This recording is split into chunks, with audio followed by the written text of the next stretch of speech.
हा महोत्सव म्हणजे खवय्यांसाठी पर्वणी होताच, पण त्याचबरोबर महिलांसाठी रोजगाराच्या नव्या वाटा शोधणारा आणि नवा आत्मविश्वास देणारा हा महोत्सव होता।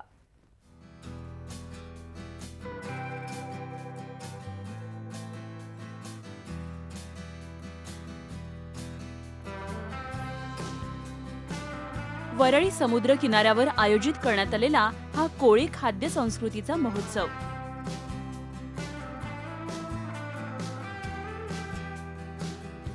असे महोत्सव आता या मायानगरीचा भूमिपुत्र असलेल्या समाजाला आपली वेगळी ओळख निर्माण करण्यासाठी उपयोगी ठरू लागलेत।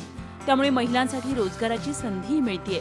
मार्केट किंवा दारावर मासे विक्रीसाठी येणाऱ्या कोळी महिला इतकीच ओळख न राहता त्यांनी बदलणाऱ्या काळासोबत स्वतःलाही बदलायला सुरुवात केली आहे। बचत गटांच्या माध्यमातून एकत्र येत या महिला आपल्या खाद्य संस्कृतीचं उत्तम मार्केटिंग करू लागल्या आहेत। मार्केटिंगसाठी आवश्यक तंत्रही त्या हळूहळू आत्मसात करू लागल्यात। पारंपरिक पण नीटनेटका लूक, संवादाची भाषा आणि स्वतःच्या संस्कृतीचा जीवापाड अभिमान हे या महिलांनी व्यवसायातलं भांडवल म्हणून गुंतवलंय। आम्ही स्वतः याच्यातून उत्पन्न पण काढतो, प्लस आमची विक्री पण करतो। एकात्रिकाने आम्ही कच्ची रॉ मटेरियल तर विकतोच कच्चे, पण आता आम्ही बनवून जे बनवतो, जे आमचे मसाले जातात त्याने पण आम्हाला उत्पन्न खूप होतं। उत्पन्न म्हणजे साधारणपणे थोडंफार होतं, पण याने आमची संस्कृती पण पोचते आणि दुसऱ्यांना टेस्ट हॉटेलपेक्षा वेगळी टेस्ट ही दुसऱ्यांपर्यंत पोचते। आम्ही असे एकदम मिळून मिसळूनच काम करतो आणि असं प्रत्येकाला भांडण वगैरे असं काय नसतं। प्रत्येकाला जे काम नेमलेलं असतं त्या पद्धतीने सर्वजण करत असतात। आम्हाला असं मासलीमध्ये पण आम्हाला कधी लॉसमध्ये जातो, कधी फायदा हे होतोय, प्रॉफिट होते। इथे पण तसंच, पण आम्ही असं वाटतंय की आम्ही कुठेतरी ट्रिपला आलोय म्हणून हे व्यवसाय करतो आम्ही। कोळी महोत्सवाच्या आयोजकांचाही या व्यवसायाला वलय प्राप्त करून देण्याचा प्रयत्न आहे। त्यासाठी ना नफा ना तोटा या संकल्पनेवर या महोत्सवाचं आयोजन केलं जातं।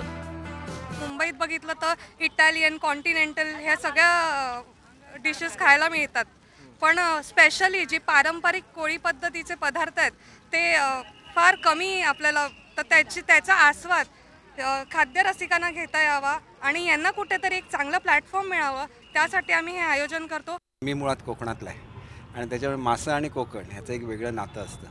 मला या निमित्ताने एक सांगायचं आहे की ज्यावेळेला कोळी महोत्सव होतो त्यावेळेला आमच्या सगळ्या कोळी भगिनी आपले जे पारंपरिक स्वयंपाक आहे, पारंपरिक त्यांची जी खाद्य संस्कृती आहे याचं दर्शन घडवत असतात, पण याच्या पुढे जाऊन त्यांच्यासाठी काहीतरी केलं पाहिजे असं मानणाऱ्यापैकी मी एक कार्यकर्ता आहे।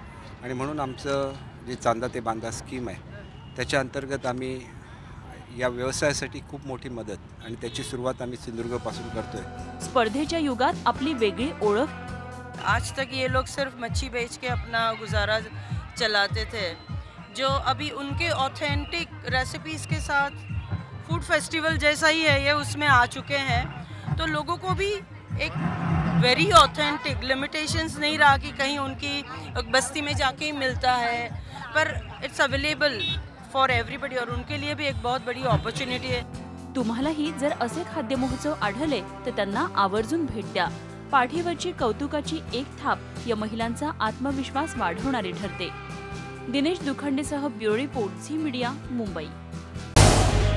झी 24 तास रहा एक पाऊल पुढे।